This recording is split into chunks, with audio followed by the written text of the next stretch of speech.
Eu creio que todos os dias nós vivemos interiormente uma dinâmica de retorno. Aliás, a vida, ela fica muito melhor quando nós nos exercitamos em fazer esse retorno interior.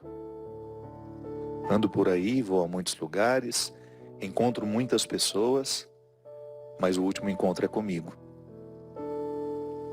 A última prosa é sempre comigo. Falo com muita gente, mas quando deito a cabeça no travesseiro, eu não posso me ocupar com preocupações. O que eu vou fazer amanhã? Não. Eu preciso ficar em mim. Eu preciso viver esse retorno a mim. Porque é isso que vai dando qualidade ao ser que posso ser. Se eu não retorno a mim, eu vivo o perigo de não me observar, de não perceber aquilo que, ao longo do meu dia, não corresponde ao que Deus espera de mim, nem tampouco aquilo que eu mereço. Porque às vezes nós ficamos pensando naquilo que Deus espera de nós e compreendemos isso como algo negativo, como um peso, como se alguém nos observasse para nos julgar. Não, não é assim. Quando nós falamos de não viver aquilo que Deus espera de nós, nós estamos nos referindo àquilo que na nossa escolha não corresponde àquilo que nós merecemos viver. Comece a pensar de forma positiva o que Deus quer que você viva. Sim, às vezes eu escolho situações, palavras, pensamentos, sentimentos que eu não mereço. Porque não me alimentam, não me fazem bem. E eu tenho tanta consciência de que eu sou um território para viver purificado. Mas essa purificação, ela passa pelo crivo da reflexão. Não há uma forma de arrancar de mim o que me faz mal, senão pensando num primeiro momento sobre aquilo que me faz mal. Por isso que eu lhe digo que não é justo você ir dormir pensando na vida dos outros, com situações que não lhe dizem respeito, ou com preocupações, que são situações que ainda dependem de muitas outras coisas. É justo você ir dormir com você, ainda que tenha um marido do lado, uma esposa do lado. A última conversa é com você. Porque é a única forma que você tem de falar com Deus. Às vezes nós pensamos que falar com Deus é jogar uma palavra para fora. Não, é jogar uma palavra para dentro. Porventura, essa palavra é expressa e quando nós dizemos o sopro, joga ela para fora de dentro de nós. Você está falando com o outro, para o outro. Mas a nossa oração, a profunda oração, o encontro pessoal com o Senhor, é uma oração que você joga, uma fala que você joga para dentro. E o poder da palavra é fantástico. É uma pá que ara, lavra, né? Vai arando, vai abrindo sulcos, abre espaços dentro de nós. E quando nós jogamos uma palavra oracional para dentro de nós, ela vai abrindo espaços, vielas, ruas, avenidas, que nos dão acesso ao Deus que nos habita. Ah, padre, mas se Deus mora em mim, por que eu tenho que ir à igreja? Porque eu sou ritual. E tudo aquilo que eu caminho por fora é uma maneira que eu tenho de, simbolicamente, caminhar para dentro de mim. Então, quando eu digo uma palavra em oração, em particular, eu estou jogando essa palavra para dentro de mim para que essa pá lavre, para que ela are, para que ela abra espaços que me permitam chegar ao Senhor que está em mim. Deus me habita. Deus habita você. Mas pode ser que a nossa visão pessimista nos faça pensar que não. A gente se interpreta tão pior do que a gente é. Nós somos tão cruéis na abordagem que nós fazemos sobre nós. Somos também cruéis com as abordagens que nós fazemos sobre os outros. Aliás, como nós erramos nessas visões que temos uns dos outros. A gente facilmente se apressa em julgar, em dizer que o outro é assim assado. Não sabemos nada. O que eu vejo do outro é um fenômeno. É fenomenologia, é aquilo que se manifesta diante de mim. Mas aquilo que o outro se manifesta, aquilo que o outro manifesta diante de mim, é tão pouco do que ele é. Às vezes aquilo que eu estou conseguindo ver é o contrário do que ele é. Porque às vezes uma pessoa está sendo agressiva porque ela precisa ser amada, e eu acho que ela é a pior pessoa do mundo porque ela é agressiva. Mas no fundo é uma pessoa que precisa ser amada. Então o que eu vejo não corresponde à verdade. O que eu vejo é apenas um equívoco, um deslize dela em não saber pedir o que ela precisa. Sim, quantas vezes eu peço afeto da pior forma, sendo agressivo, ciumento, possessivo. Seria tão mais honesto, né, eu dizer, olha, eu estou tão necessitado de ajuda, eu estou tão necessitado da sua presença hoje, e o outro interpretaria do jeito certo o que eu estou pedindo para ele. Mas às vezes eu chego aos gritos, rejeitando, mandando embora, quando na verdade eu quero que fique, que me ame, que esteja comigo. Então quando eu não sou honesto com o que eu sou, eu prejudico o outro me perceber.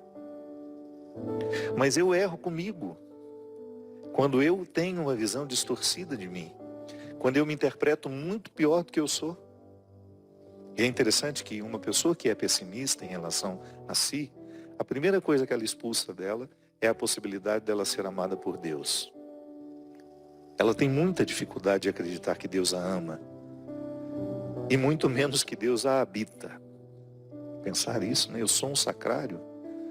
As pessoas vão à igreja, elas reverenciam aquele sacrário que está ali, porque a Sagrada Comunhão está ali, a Sagrada Eucaristia está ali.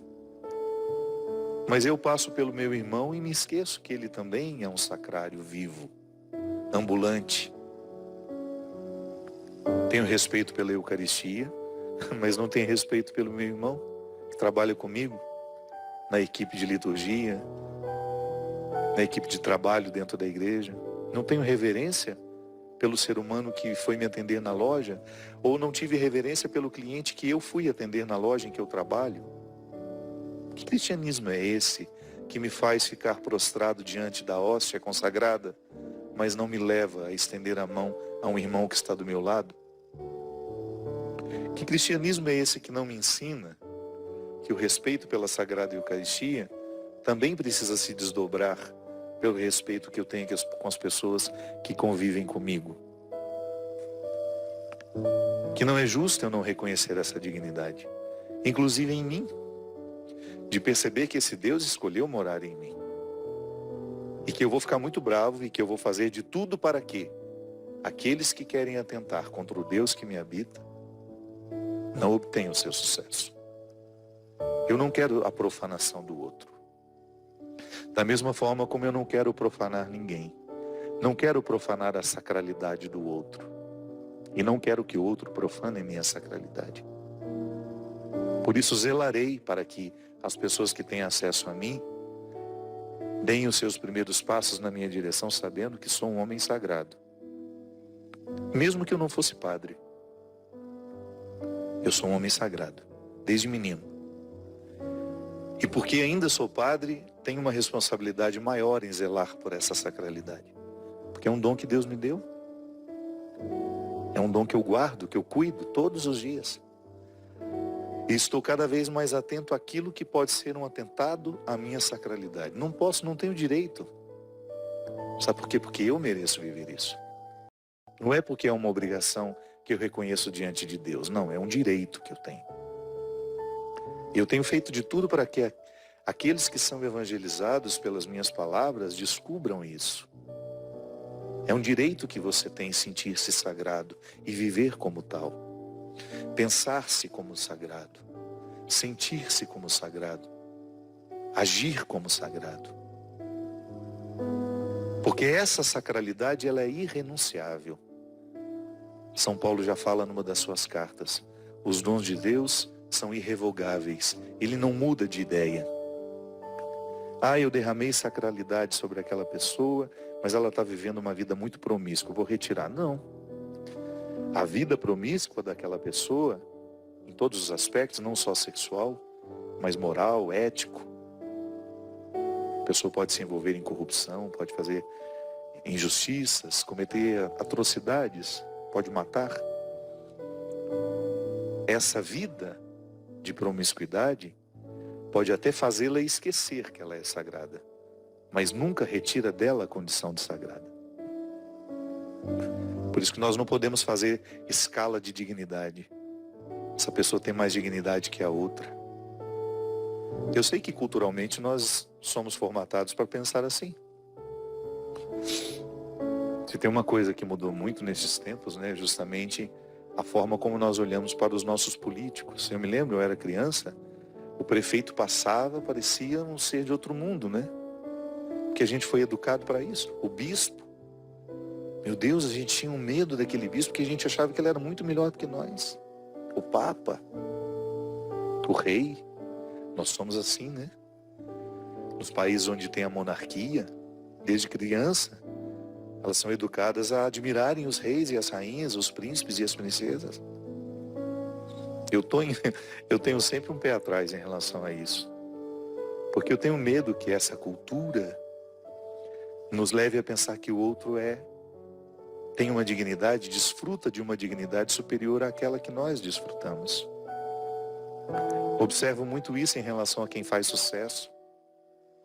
De como essas pessoas são retiradas do senso comum e colocadas numa galeria como se elas fossem sobrenaturais. Vai conviver com elas para ver. Sofrem dos mesmos medos que nós, as mesmas dores, as mesmas ansiedades, as mesmas angústias, só que elas estão revestidas de projeção. E há artistas que são construídos assim, quanto mais inacessíveis, melhor. Porque elas vão durar muito tempo, esses artistas duram muito tempo. Porque sendo inacessíveis, são sempre imaginados perfeitos.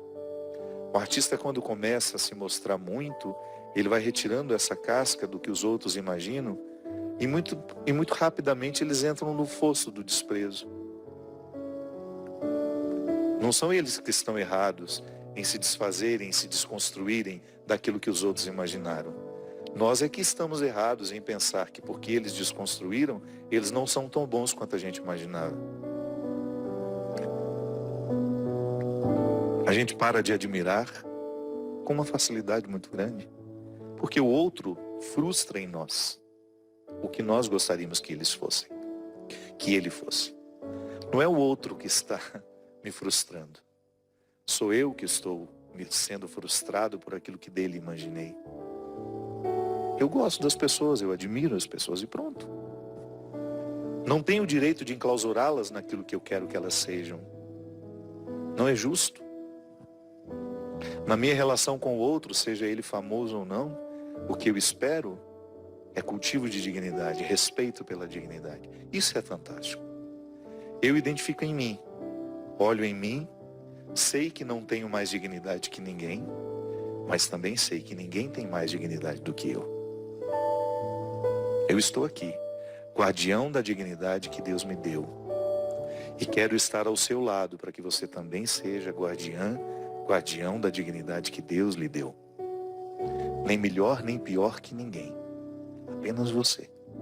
Com as suas diferenças, com a sua idiosincrasia, com tudo aquilo que é próprio do seu jeito, próprio da sua personalidade, do seu temperamento. Você é você.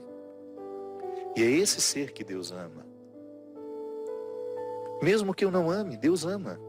Mesmo que eu tenha dificuldades, Deus não tem dificuldade com as suas criaturas. Você pode até ter com Ele, mas Ele não tem com você. Por isso que é tão simples a conversão. Nós podemos até complicar quando falamos dela, mas conversão é você, num primeiro momento, reconhecer que Deus não tem dificuldade com você. Ele não tem dificuldades com o seu jeito de ser. É você que tem com Ele. E que, portanto, quando você sabe que Ele não tem dificuldades com você, você fica mais livre diante dEle. Não é assim que acontece quando você fica livre diante de um amigo? Não é muito mais fácil você corrigir uma postura que lhe faz mal, que lhe prejudica, que lhe retira do direito de viver melhor a vida, quando você tem um amigo que olha para você sem dificuldades com você, sem dificuldades com aquele seu jeito? Eu tenho muito mais facilidade de mudar uma conduta a partir de um amigo que não tem dificuldade com os defeitos que eu tenho. Ah, mas eu vou me acomodar porque ele não tem dificuldade com o meu defeito? Não. Mas aos poucos ele vai me contagiando com a oportunidade de modificar as peças do tabuleiro e fazer um jogo mais favorável a mim. Porque em última instância, minha gente, o viver bem consiste em você julgar bem o jogo da vida, articulando as situações, as pessoas, as oportunidades, tudo aquilo que compõe a sua ambiência existencial. É o exercício de todo dia, voltar a si. Essa música fala do abraço do pai, de um filho que viveu distante, que gastou todos os seus bens e que depois, movido pela certeza de que o pai não tem dificuldades com ele se sente livre para retornar. Porque se ele pensasse que o pai tinha dificuldades com ele não voltaria, ele pararia nesse medo. Por isso que nós erramos muito como líderes religiosos, quando até bem intencionados, com desejo de ressaltar o pecado, isso e aquilo, a gente coloca no outro essa mentalidade de que Deus tem dificuldade com ele. Quando eu coloco em alguém essa convicção de que ele está muito ruim e de que Deus tem dificuldade com ele, eu estou dificultando essa reaproximação. Nós, como líderes religiosos, quando nós usamos da nossa autoridade ou da nossa visibilidade para construir obstáculos entre o ser humano e Deus, para salvaguardar o poder da nossa intervenção, sim, porque às vezes há líderes religiosos que estão muito mais interessados em serem o pedágio entre nós e Deus do que necessariamente nos fazer encontrar com Deus. Passa por mim, paga alguma coisa. Passa por mim, eu recebo algum benefício porque você passou, e assim vai. Essa mediação, ela tem que ser um resultado da nossa gratuidade. O que eu prego, o que eu vivo, tudo aquilo que eu faço como padre, precisa ser marcado por essa oportunidade que eu tenho de gratuitamente oferecer ao outro o dom mais precioso que eu tenho. Outro dia alguém me perguntou: quanto o senhor cobra para celebrar casamento? Quanto o senhor cobra para celebrar minhas filhas? Não existe isso. A única coisa que o escritório trabalha a partir de dinheiro é show, porque tem um contratante que ganha dinheiro com aquilo, tem um contratante que faz isso, faz aquilo, mas os sacramentos, isso é uma parte profissional da minha vida. Eu sou um músico profissional, eu trabalho profissionalmente. Eu tenho 27 pessoas viajando comigo pelo Brasil profissionalmente, todo mundo recebendo de acordo com a tabela dos músicos, dos profissionais, todo mundo bem remunerado. Isso é uma parte da minha vida. Mas o meu ministério sacerdotal, quanta canção nova paga para o senhor para fazer o programa de direção espiritual? Paga nada, eu que pago a gasolina para vir aqui. Quando o senhor é a Cidinha que está pagando a gasolina. E graças a Deus estou aqui feliz da vida. Nunca recebi R$1 para fazer uma pregação, para fazer um encontro. Não. Não vivo de dízimo. Graças a Deus, eu recebo lá dos meus direitos autorais, eu tenho muitas músicas gravadas, eu tenho muitos CDs, eu tenho livros, eu sou um escritor, graças a Deus, de sucesso no Brasil, tenho vendagens muito significativas, consigo viver disso, do dinheiro que eu vivo ainda consigo ajudar muita gente. Mas seria muito desonesto se eu cobrasse um pedágio para passar por mim, sabe? Se eu começasse a interpretar a minha mediação como um benefício. Não, não é. É gratuito o que Deus me oferece. Ainda hoje, gente, eu vou partilhar com vocês, eu estou muito feliz. Essa última peregrinação me fez um bem imenso. Vocês não fazem ideia do que eu vivi em Lourdes. Aliás, eu quero agradecer ao grupo que me acompanhou, que me permitiu uma experiência única. A gente não pode ficar dizendo, né? Mas de tudo aquilo que eu já peregrinei, para mim foi o momento mais especial de todas elas. foi a peregrinação mais especial da minha vida. Eu nunca me senti tão filho de Nossa Senhora como me senti em Lourdes. E impressionante como Nossa Senhora derramou bênçãos sobre mim, através dos lugares e das pessoas que viajaram comigo. De como eu fui amado com respeito. De como eu fui respeitado como ser humano. De como nós somos gratuitos na nossa relação. De como eu me senti em casa e em família com aquelas pessoas. E aí eu estava, de repente fui visitado por um processo de fertilidade, sabe? Quando você fica fértil. Cansado fisicamente, claro, mas fértil. Aí eu fiquei 8 dias em Portugal ainda depois que eu terminei. Voltei a Fátima com mais calma e só voltei para o Brasil agora. E ao longo dessa semana eu me dediquei exclusivamente a terminar um livro que eu tinha começado há muito tempo. E esse livro está praticamente pronto. Eu estou naquela revisão final. E o que mais tem me chamado a atenção neste processo de finalização desse livro é justamente essa consciência. Meu Deus, como é especial eu exercer esse papel na vida das pessoas. Que não é despertá-las para devoções, para comprar o santinho tal, para ter a medalhinha pendurada no pescoço, para ter a imagem, a devoção a esse santo, àquela. Não. Faz parte do cristianismo, existem padres que fazem isso muito bem, eu os admiro, mas o meu papel na igreja é outro. E eu tenho firmado cada vez mais a minha identidade nisso. Eu sei que Deus me colocou no coração dessa igreja, no coração dessas pessoas que me acompanham, para ajudar a refletir a vida, que sempre foi uma característica minha, desde menino. Desde menino eu gosto do ritual de voltar a mim. Mas eu não volto a mim só por mim. Eu volto a mim porque aquilo que eu recolho de mim eu gosto de oferecer.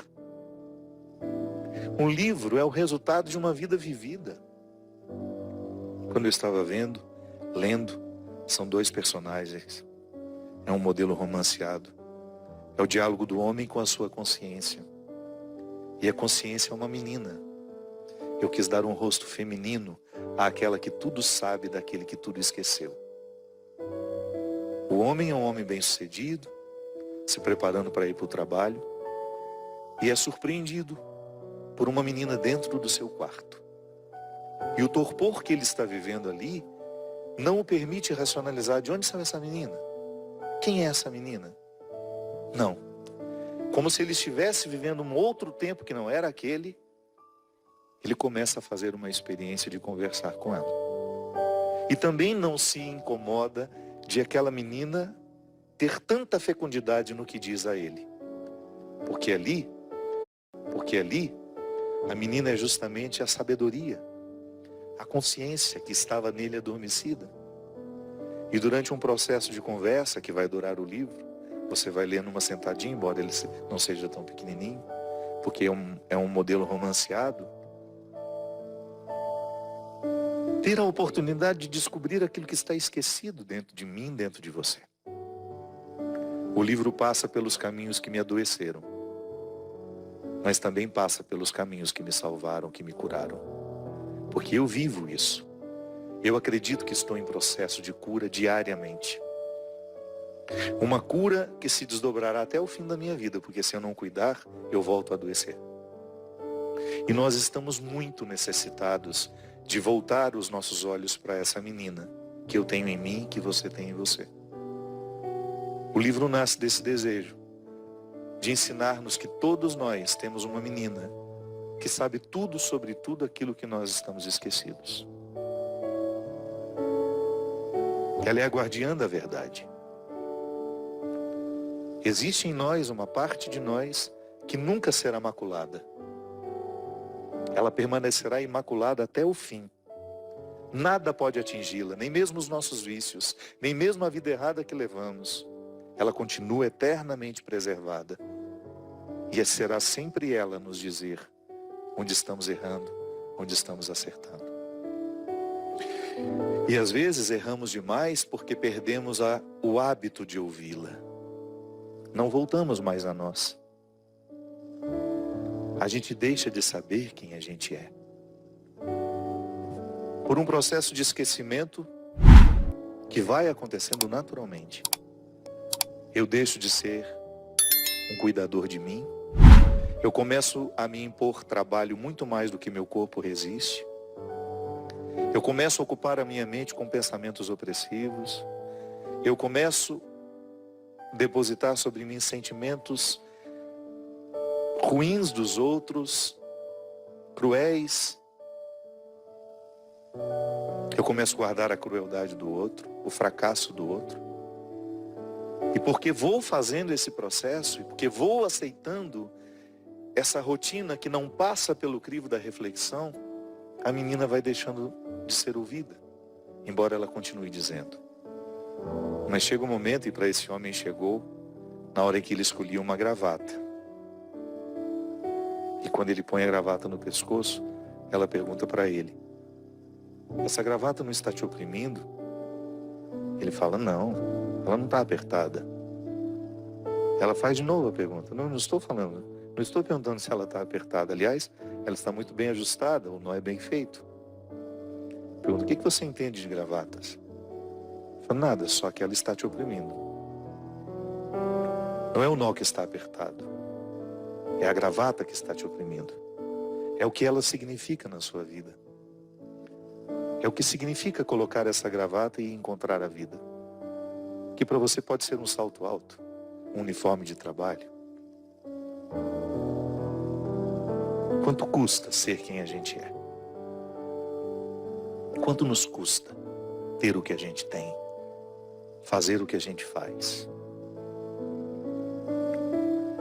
É só agora, quando a gente volta para dentro de nós, que essas perguntas podem ser respondidas. E a qualidade da nossa vida depende da resposta que achamos para isso. Muito obrigado, você que nos acompanha, você que nos divulga. Nós sabemos que muitas pessoas acabam fazendo o programa ser conhecido através do boca a boca, né? Vai dizendo, já são tantos anos assim, e a gente fica muito feliz que aquilo que você considera como importante na sua vida passe a ser também na vida de outra pessoa. Quero mandar um abraço muito especial para Portugal. Eu tive uma experiência, sempre que eu vou a Lisboa, que eu fico mais tempo, eu tenho uma academia lá onde eu faço minha atividade física. Como é que chama? Chama academia mesmo, né? Lá. É academia. É.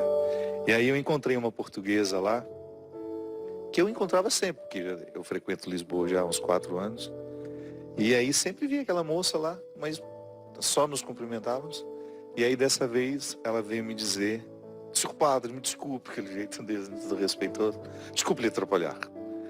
Mas ela veio me contar que a irmã dela falou do programa Direção Espiritual para ela e mostrou quem era o padre. Eu falei: mas eu conheço esse senhor treina lá na academia.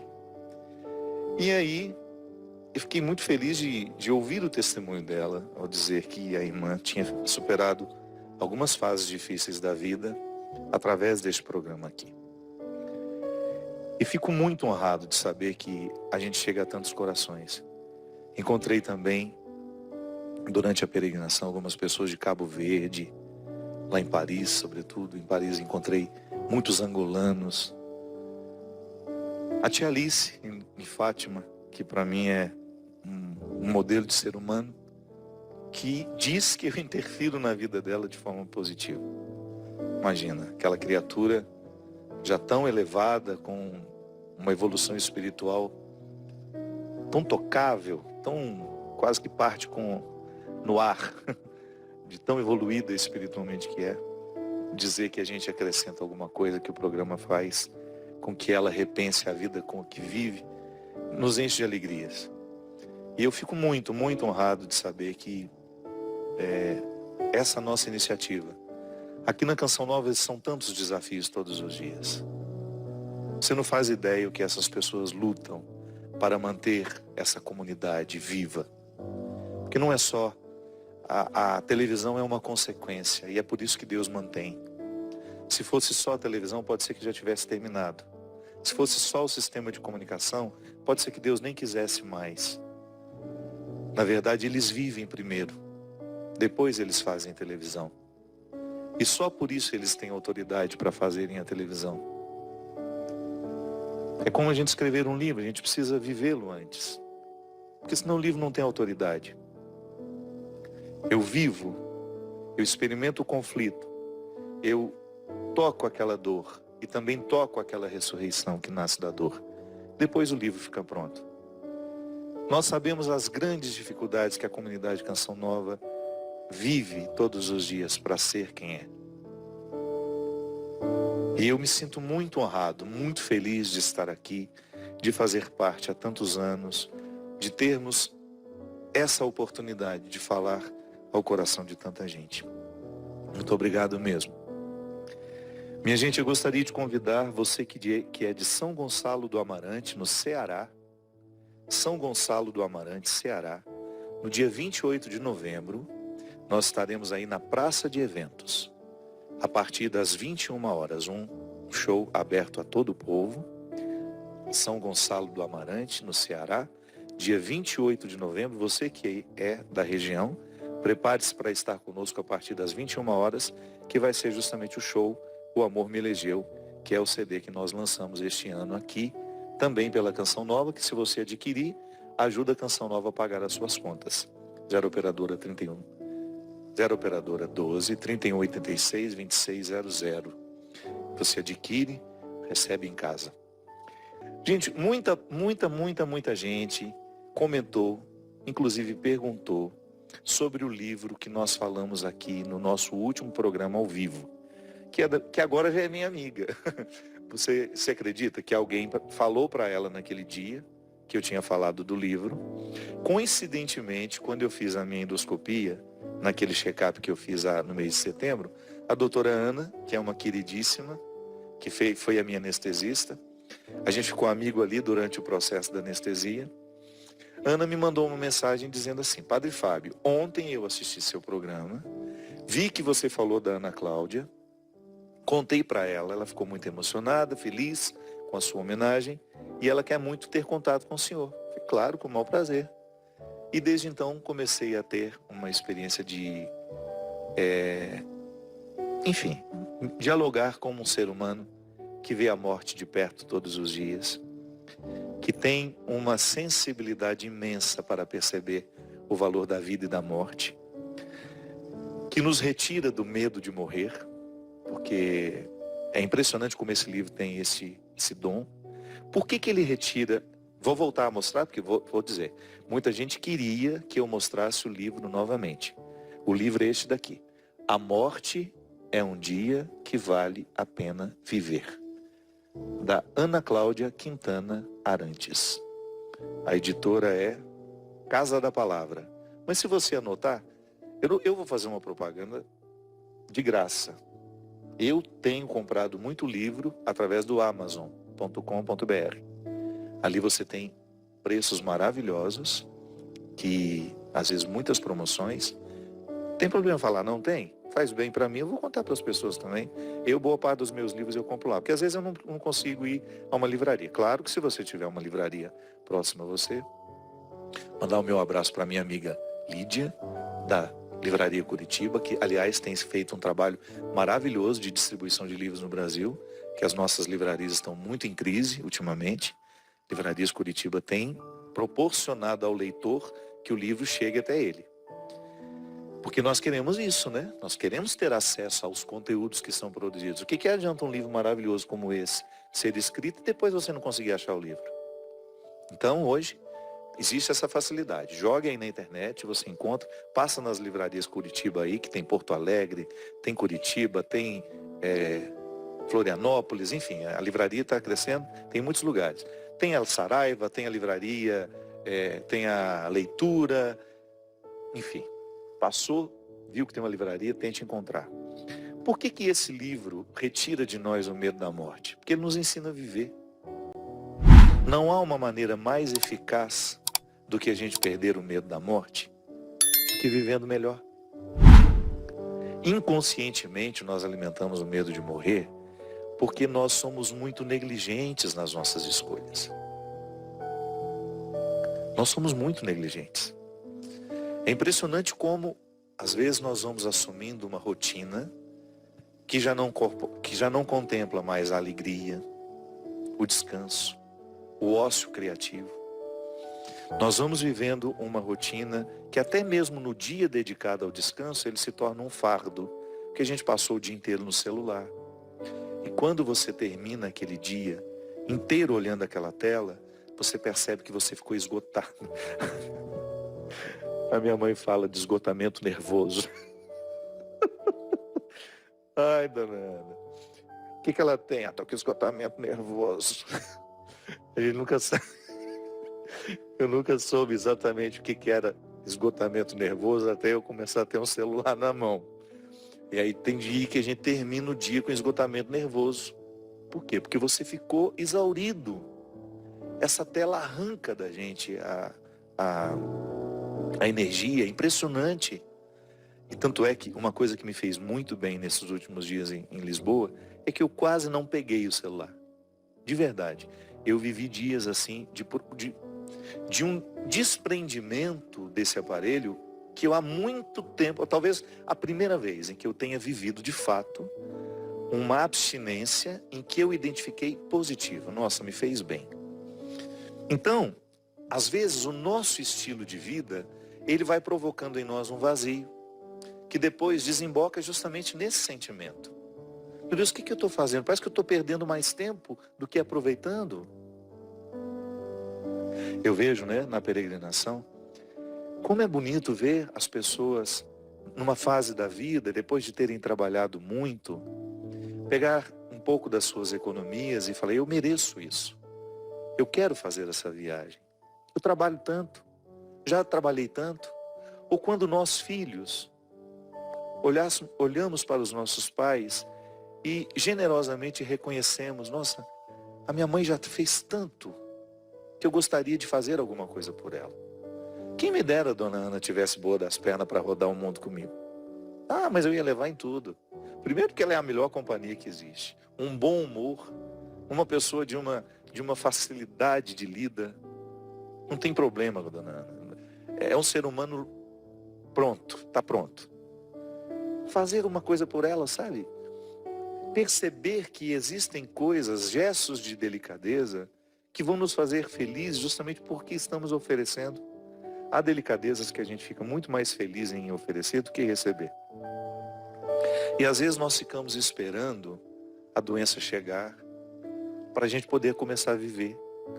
Ah, eu só depois que eu me aposentar. Mas aí pode ser que depois que você aposentar, você só viva à base de Dorflex e você já não tenha mais satisfação e nem disposição de subir o morro. Então, às vezes, o nosso medo de morrer está muito ligado a uma vida que nós estamos vivendo sem pensar. Às vezes, trabalhando no lugar errado. Ah, mas eu ganho tão bem ali. Mas às vezes é melhor ganhar menos e ser mais feliz. Sabe?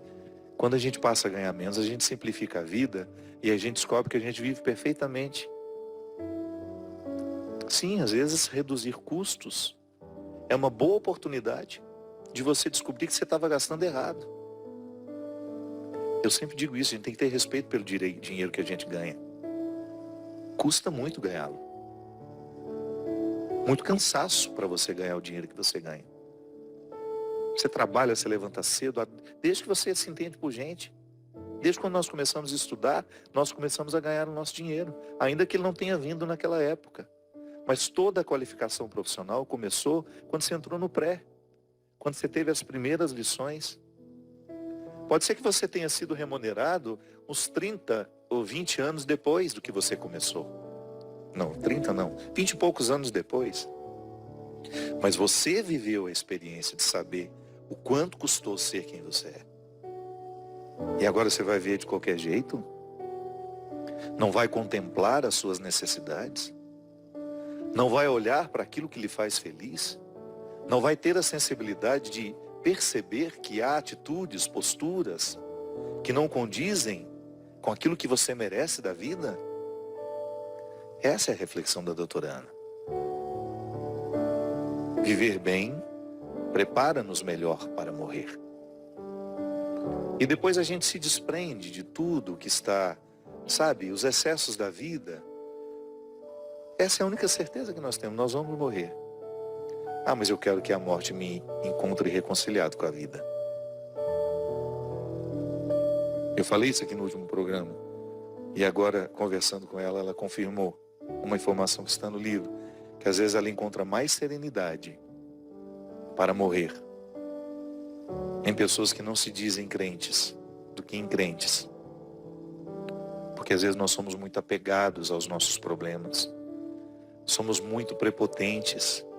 Porque a gente acha que dando ordens a Deus, tudo acontecerá de acordo com o que nós estamos dizendo. O que não crê, ou melhor, o que não diz crer. Pode ser que ele creia em mistério de um jeito muito mais profundo do que nós. E ele arruma muito bem a vida antes de ir. Vivendo bem. A melhor maneira, minha gente, é a maneira mais justa, é você se oferecer aquilo que você sabe que é justo receber. Não espere que o outro lhe dê. Nem fique magoadinho porque o outro não deu. Às vezes ele nem sabe que você está precisando, mas você sabe. Preste atenção nas suas necessidades. Porque você é que pode suprir. É você que pode se dar isso que tanto lhe falta e que às vezes, injustamente, você fica esperando que outros ofereçam. Porque se você se oferece, você está recrutando esse Deus que está em você. E tudo o que você se oferece é graça que antes Ele lhe deu. Muito obrigado pela companhia. Até a semana que vem, se Deus quiser. Que derrame o Deus Todo-Poderoso sobre nós a sua bênção. Ele que é Pai, Filho e Espírito Santo. Amém.